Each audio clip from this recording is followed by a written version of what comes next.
यशोधरा ने सिद्धार्थ गौतम के गले में माला पहना दी। बोलिए सिद्धार्थ गौतम की दया हो। और जैसे ही गले में माला पहनाई उसी समय स्वयंवर शाला में जय जयकार होने लगी है, पुष्पों की बरसात होने लगी मेरी बंधुओं।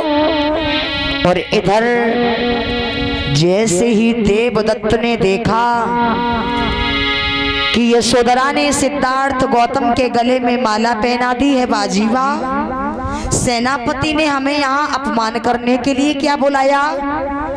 अगर उन्हें ऐसा ही करना था तो अकेले सिद्धार्थ गौतम को क्यों नहीं बुलवा लेते? हम लोगों को क्यों बुलाया? यहाँ पर क्या अपमान करने के लिए बुलाया?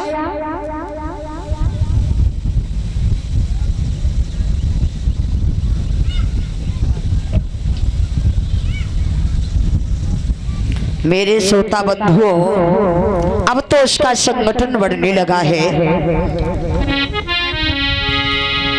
बवाल खड़ा कर दिया है देवदत्त ने। कहने लगा है ये क्या हुआ है भैया? यहाँ तो हमारा तुम्हारा अपमान हुआ है। सेनापति ने हम सभी राजकुमारों को क्यों बुलवा लिया? अकेले सिद्धार्थ गौतम को बुलवा करके जयमाला का कार्य हो जाता।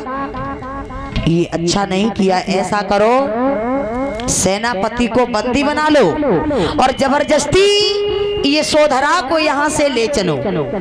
सही कह रहे भैया, बना ले बंदी जल्दी। मेरे बंधुओं, आज जैसे ही गले में माला पड़ी अब तो बवाल खड़ा हो गया। देवदत्त ने बहुत उद्यम मचाया और इधर सेनापति के परिवार के एक वृद्ध जन थे, उन्होंने आकर के सुझाव दिया और कहा सेनापति ऐसा करो, लक्ष्य का कार्य करवाओ और हर एक राजकुमार के द्वारा बल और साहस अंजवाओ। जिसी राजकुमार के द्वारा लक्ष्य का विच्छेदन हो जाएगा उसी के साथ में यशोधरा की शादी हो जाएगी। अब तो दंडपाण सेनापति ने लक्ष्य का कार्य करवाया।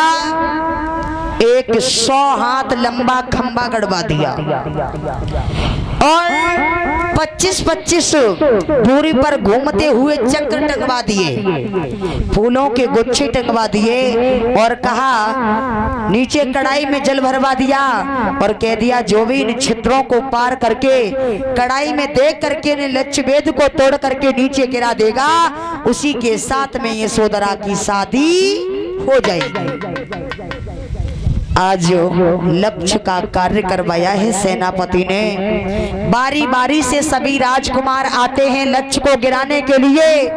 बड़े बलशाली राजकुमार आते हैं लक्ष्य को गिराने के लिए, लेकिन किसी ने लक्ष्य को तोड़ करके नीचे नहीं गिरा पाया। और जब लक्ष्य को तोड़ करके नहीं नीचे गिरा पाया, अब तो दंडपाण सेनापति बड़े उदास हो गए। कहने लगे इतने बलशाली राजकुमार हताश होकर के चले गए, किसी ने लक्ष्य को तोड़ करके नीचे नहीं गिरा पाया। अब क्या होगा? अब तो हमें ये लगता है हमारी बेटी यशोधरा अब कुंवारी रह जाएगी। और रोने लगे हैं सेनापति और क्या कहने लगे, अरे कुंवारी लली रही और बिरथा लक्ष्य वेद की ठानी। कुंवारी बिरथा लक्ष्य वेद की ठानी, कुंवारी बिरथा लक्ष्य वेद की ठानी। अरे बिरथा लक्ष्य वेद की ठानी,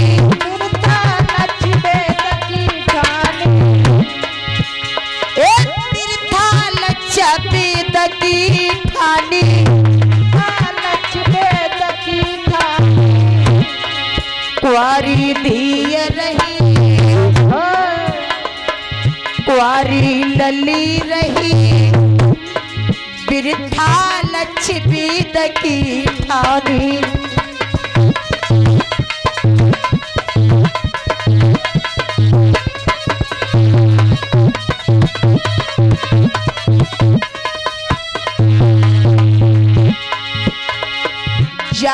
जानती न स्वयंवरी रचती, जानते न स्वयंवर बिना विवाद लली को बरती, बिना विवाद लली को बरती। और अब जाके सिपाही, अब जाके सिपाही बिरता लच्छबीद की ठानी बारी,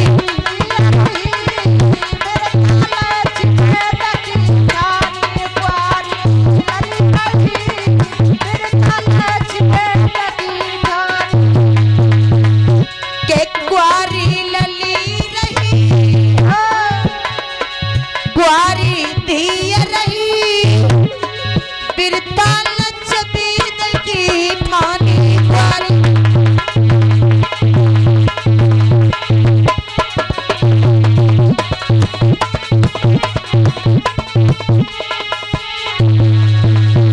मेरे बंधुओं, आज इस प्रकार से दंडपाण सेनापति रो रहे हैं, और जब दंडपाण सेनापति को रोता हुआ सिद्धार्थ गौतम ने देखा तो कहने लगे हैं, सिद्धार्थ गौतम सेनापति जी आप शांत हो जाओ, शांत हो जाओ। आप कहते हो कि ये धरती वीरों से विहीन हो चुकी है, उन पुरखों की संतानों में कोई तासीर नहीं है। ऐसा नहीं है सेनापति जी, ऐसा नहीं है। यदि आपकी आज्ञा हो, यदि आपकी अनुमति हो तो मैं भी एक बार अपने बल और साहस को क्या आजमा सकते हैं। दंडपाण सेनापति सोचने लगे, इतने बड़े बड़े बलशाली हताश होकर के चले गए, लक्ष्य का विच्छेदन किसी ने नहीं कर पाया, आखिर सिद्धार्थ के द्वारा कैसे लक्ष्य का विच्छेदन हो जाएगा। आज आज्ञा ले ली है, और आज्ञा लेकर के सिद्धार्थ गौतम लक्ष्य के पास में चले हैं। और कैसे चले हैं?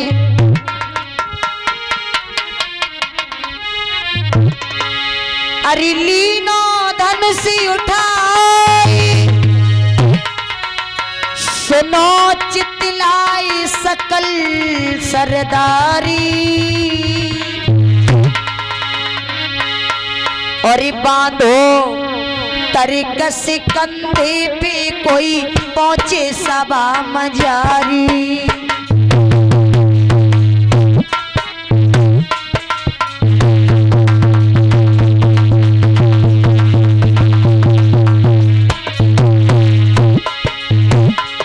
और बांधो तरकस कंधे पे कोई पहुंचे सभा मजारी।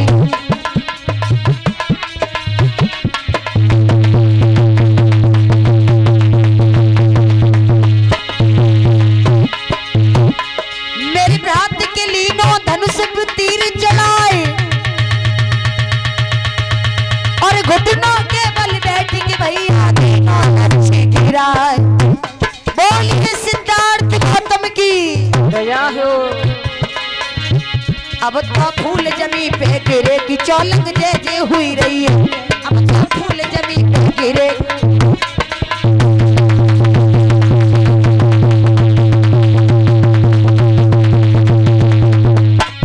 मेरे बंधुओं, एक ही बार में लक्ष्य को तोड़ करके धनुष पर बाण चढ़ा करके लक्ष्य को नीचे तोड़ करके गिरा दिया। अब तो जय जयकार होने लगी, पुष्पों की बरसात होने लगी। इतना ही नहीं मेरे प्रियतम प्रेमियों, और लक्ष्य का विच्छेदन करने के बाद अब तो शादी की तैयारियां चलने लगी हैं। और शादी की जब तैयारियां चलने लगी हैं, सिद्धार्थ गौतम को दूल्हा बनाया गया और यशोधरा को दुल्हन बनाया गया। इधर तो वहां की माताएं बहनें किस प्रकार से सिद्धार्थ गौतम को दूल्हा बना रही हैं, और हमारी गांव में माताएं बहनें कैसे भैया लोगों को दूल्हा बनाती हैं। लला राजकुमार यानी कि भैया लोगों को तैयार करती हैं और गाना भी गुनगुनाती रहेंगी। हमारी माताएं बहनें कैसे तैयार करती हैं? अरे दो पेरी लच्छेदार बना मिर किन्ने सजायो रे, दो पेरी लच्छेदार बना मिर किन्ने सजायो रे,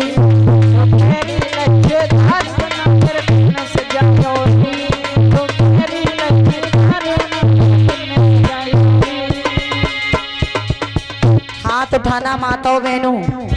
कौन कौन ये गाना गाती हैं? कोई भी नहीं गाती, और गाती तो होंगी लेकिन शर्म की वजह से हाथ नहीं उठा रही हैं। पापा ने सजायो रे, मम्मी ने सजायो रे, पापा ने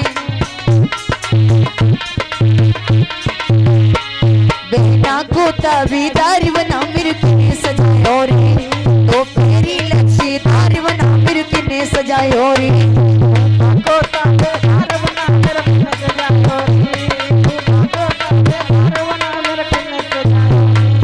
कहने का मतलब भैया लोगों को तैयार भी करती जाएंगी और ये गाना भी गाना स्टार्ट कर देती हैं। तो पेरी लच्छेदार बनना मिर किन्ने सजायो रे। अब माताओं बहनों आप लोग